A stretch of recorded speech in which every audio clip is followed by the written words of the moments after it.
Cricbuzz Chatter at the end of day 3 of this test match. No, at the end of the test match. Because 16 wickets fell in a day and Sri Lanka collapsed not once but twice to hand India the first game in this series. India had made 574 for 8 declared. I mean, it was always going to be too many.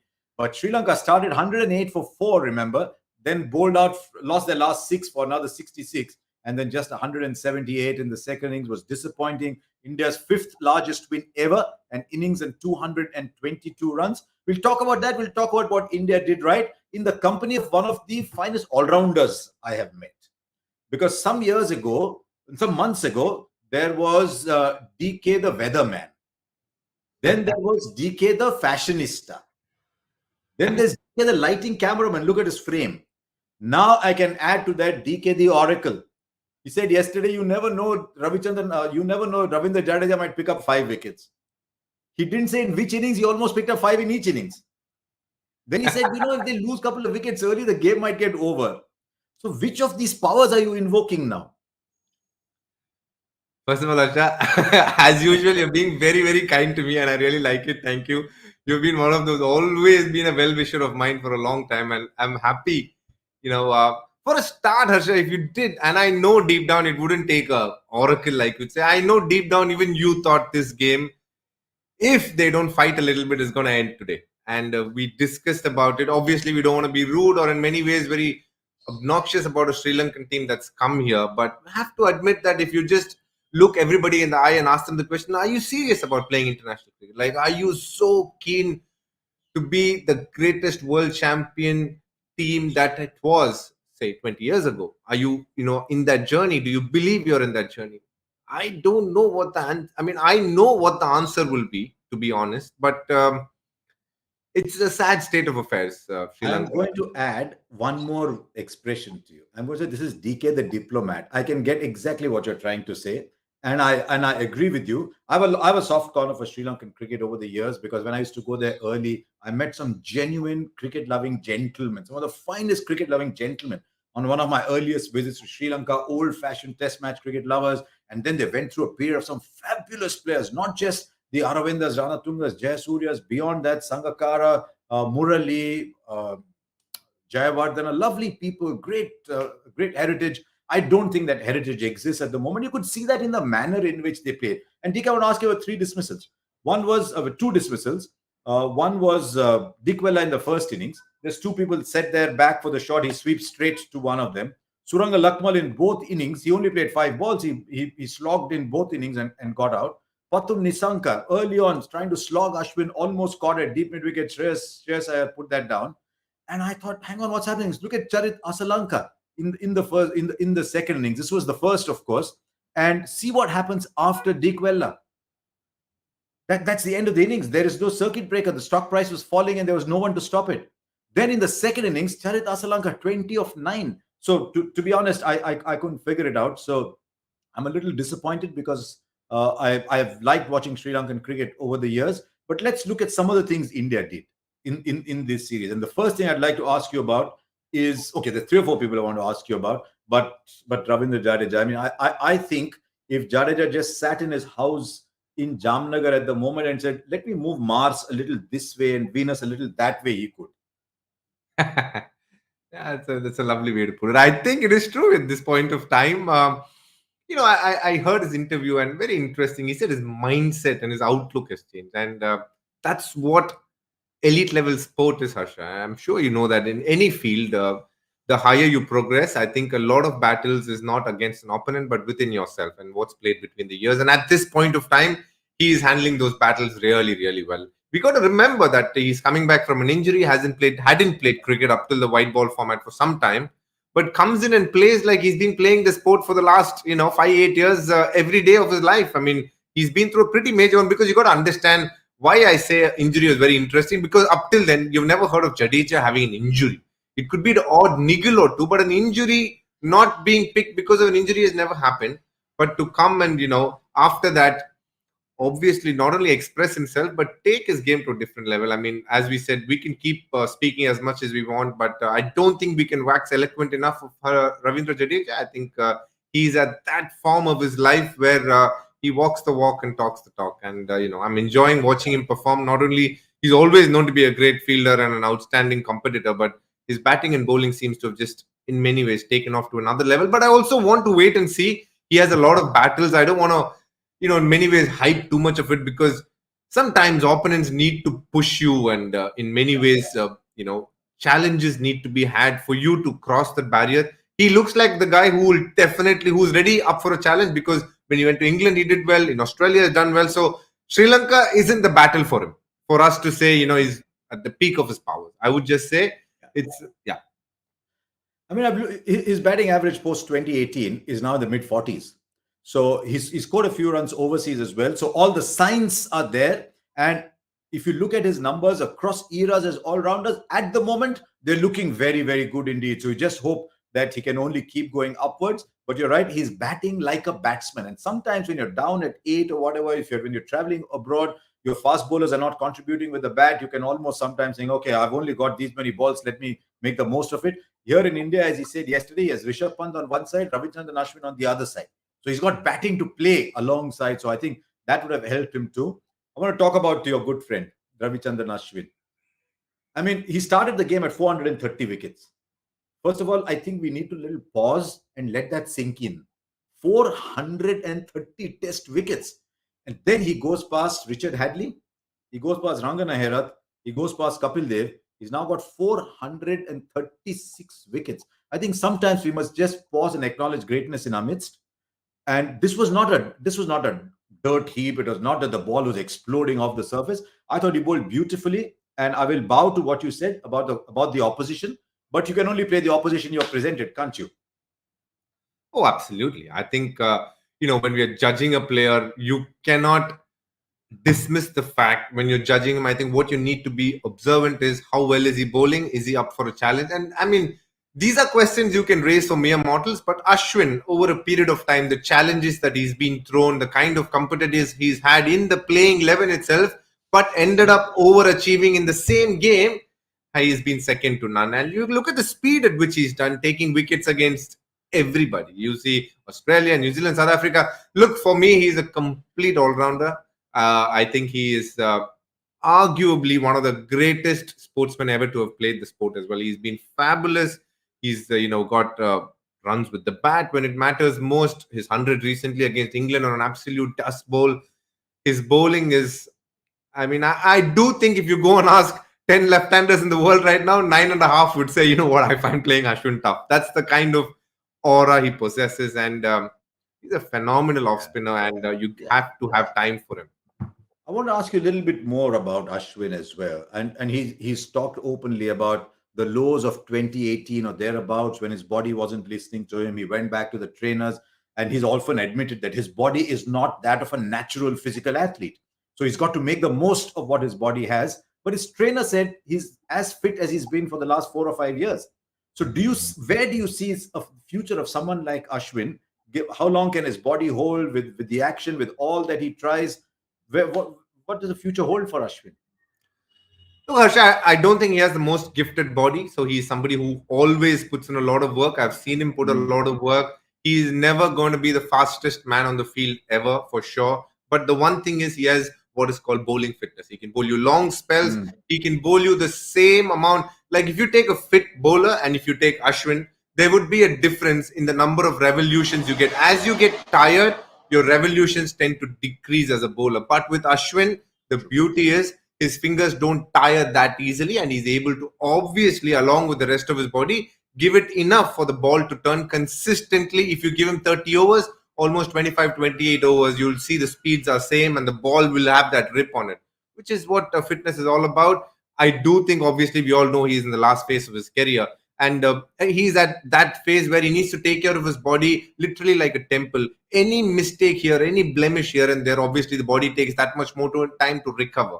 I think as you get older, the time taken for recovery starts becoming much higher. So if he does, pick up a odd niggle here and there, that's why you would see him missing the odd test match here because of a groin niggle or a back niggle, and these kind of things happen. But when it comes to fitness overall, and everybody talks about fitness, we have to understand this.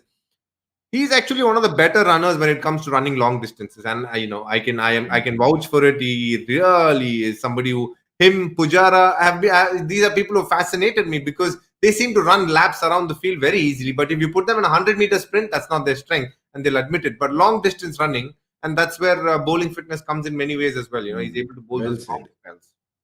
Yeah, the third person I want to talk to you about, and in many ways, he first snatched the game away from Sri Lanka. I mean, they had an opportunity first 3-4 wickets when they had fallen. Was Rishabh Pant? I mean, I just find him. I just find the most fascinating character. The way he's talking behind the stumps, he's very chirpy. But I noticed that his keeping has gone up to another level. But I'm not going to say anything more than that. I'd love you to talk about that today. There were a couple of edges that he stayed low, and there was a distinct deviation on the ball. I'm not sure the punt that we saw when he first came on would have latched on to all of those. Great observation, Harsha. I was just going to say, I think his batting is phenomenal. I think we can speak a lot about his batting, but I think the hallmark of this test for him personally would be how well he kept.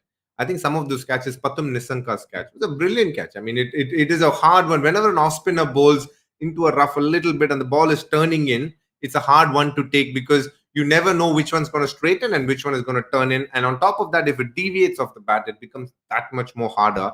And that's where I like Punt because his hands were in the right place.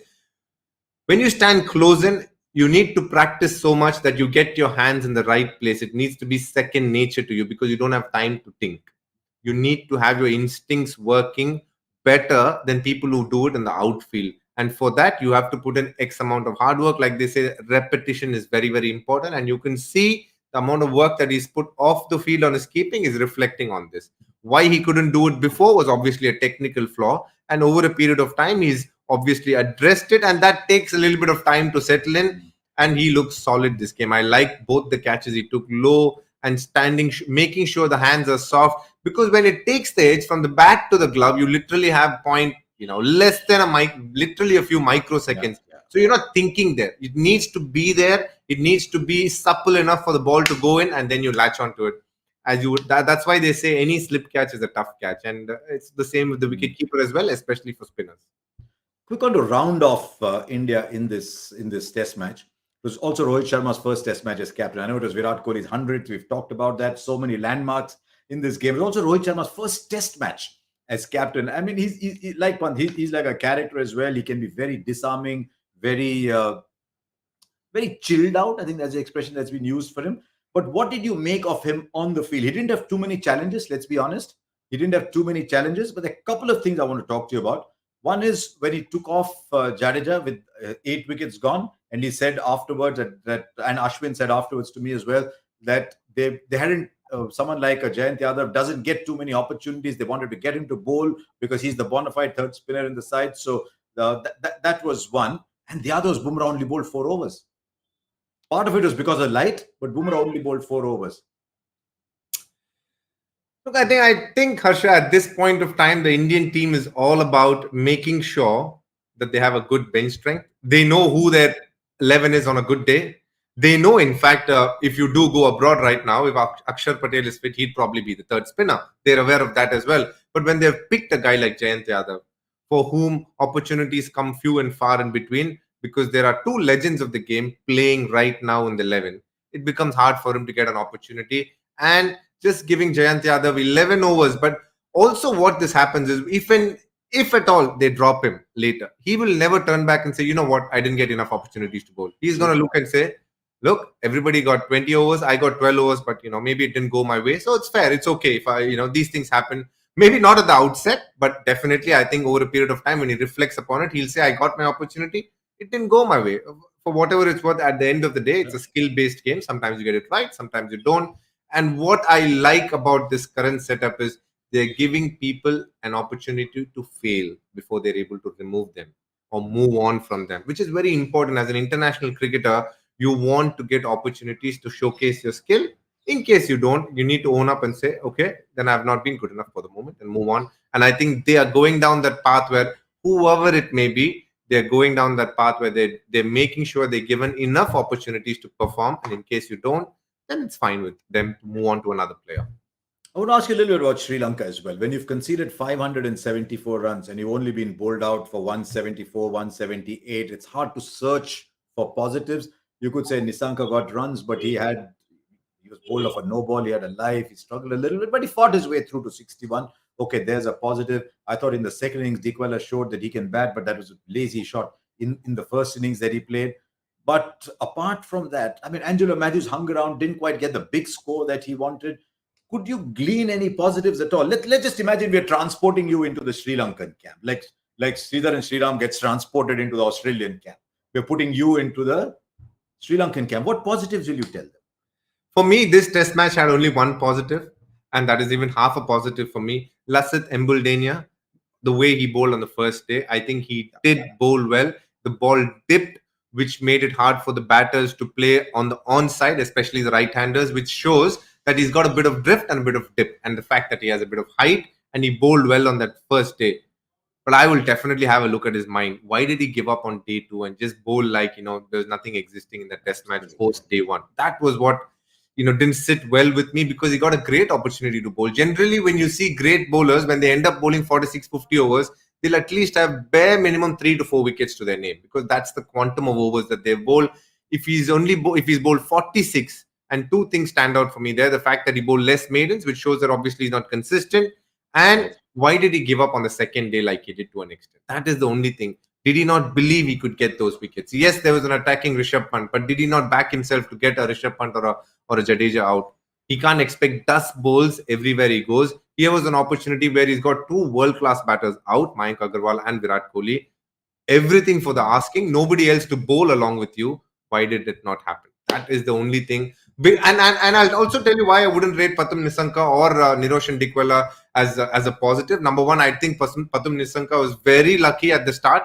Easily it could have been out and we wouldn't even have discussed about him, and hence I'm going to leave him out. Though he's young and I'm sure he'll find his way in Test cricket. We'll wait for that. Whereas Niroshan Dikwella, for me, that knock, I don't want to be too rude or anything, didn't mean too much to me, because when you walk in with there's nothing in the game, and then the batter that you've just walked in with has gotten out, then there's nothing to lose after that in this game. You're going to bat with tailenders. If you do well, they're going to be like, okay, well done. If you don't do well, they'll be like, fine. There's not much he could have done anyways, because the tailenders have come. So there's literally zero pressure on you. When there is zero pressure on you to get runs, sometimes it's easier. Whereas if the game was on the line and they had to get 195 to win, then I would have seen if that 51 would have again arrived. That is what I doubt at this point of time, because of the shot he played in the first innings. When the field was set, he didn't have the courage to back himself to defend the ball, considering he's played so much Test cricket. I mean, we all know if he was playing for Bombay and he played a shot like that against a Delhi or any other state, in many ways, they would have obviously not gone tone deaf to those kind of shots. But for the moment, I wouldn't call it a positive, definitely. So we let that be. For me, Embuldania was the only one who was a bit of a silver lining, but day two didn't obviously bring out the best in him. Ashwin, you asked me a lot of questions. It's time that I put you on the hot spot now. You.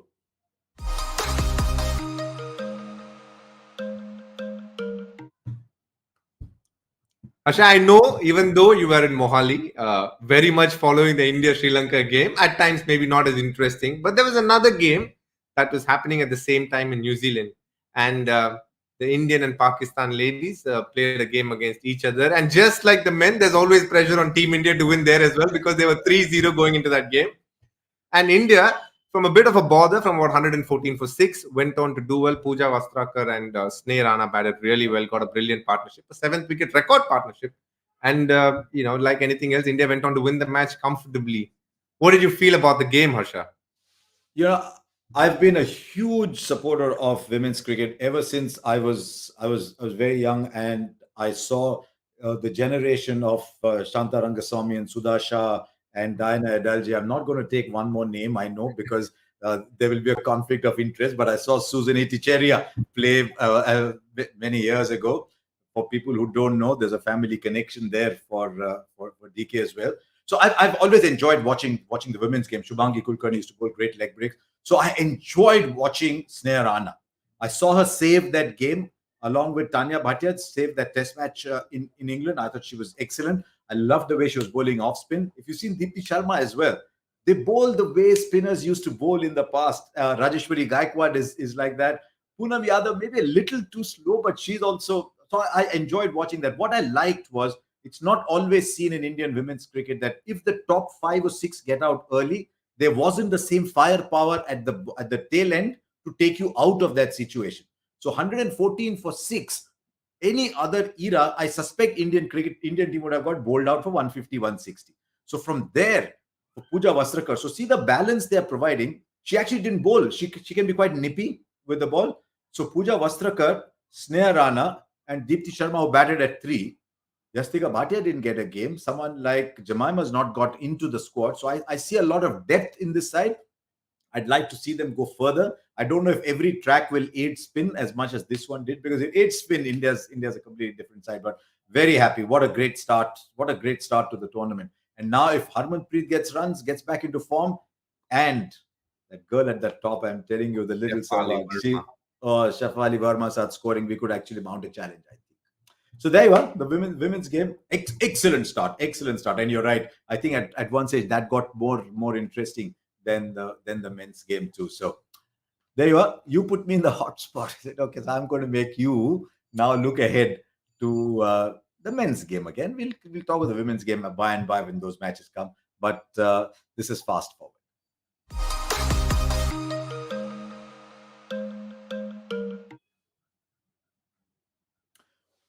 Pink ball test in Bangalore. We've had 2 pink ball test matches so far. Neither have gone the distance. The one in Kolkata, I think India just had too much firepower for Bangladesh. That pink ball was really zipping, was coming way too quick. Too many players were getting hit on the head. I don't think they were able to adjust over there. And then in Ahmedabad was a different kind of surface. In Bangalore, you know Bangalore conditions really well. Pink ball against the Sri Lankan side. What can we look forward to? For a start, I think there would be a lot more for the fast bowlers, as we were seeing around the world, even in India. We saw when they left a bit of grass, it does a bit. It does a bit is actually a bit of an understatement. It does a lot actually.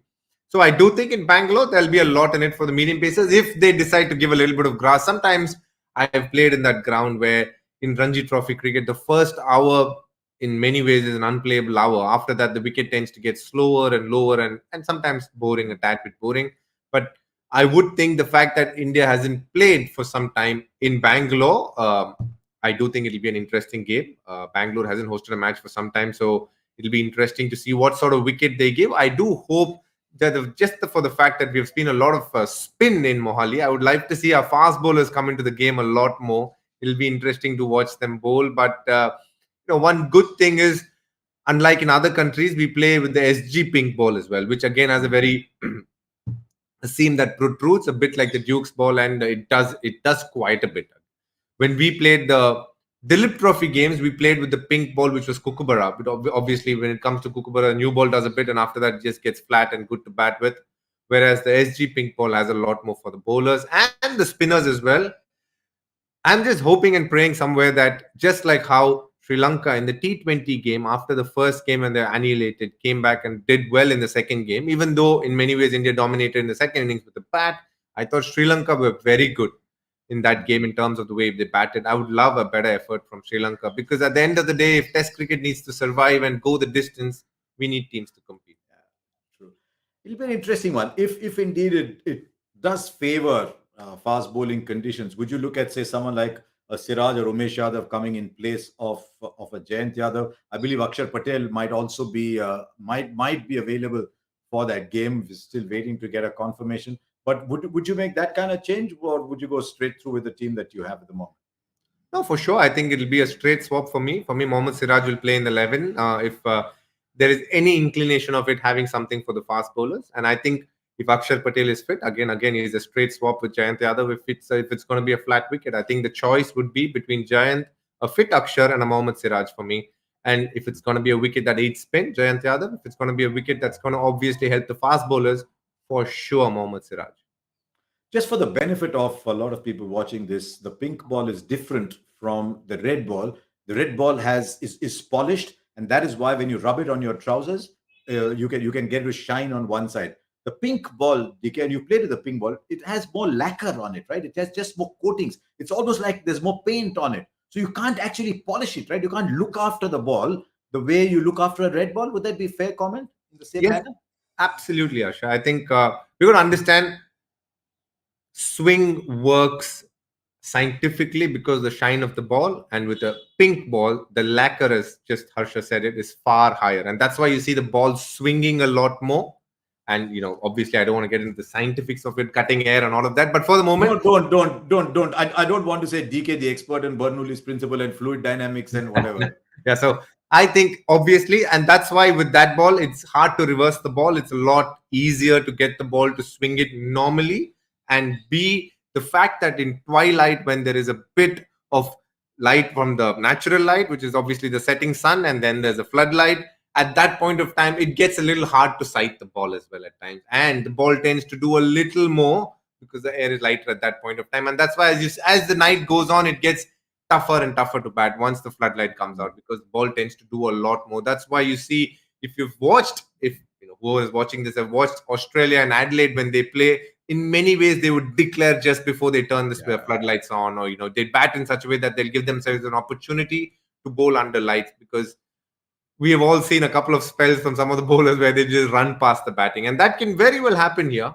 And it'll be very good to watch a fast bowler at his peak, just running through a team.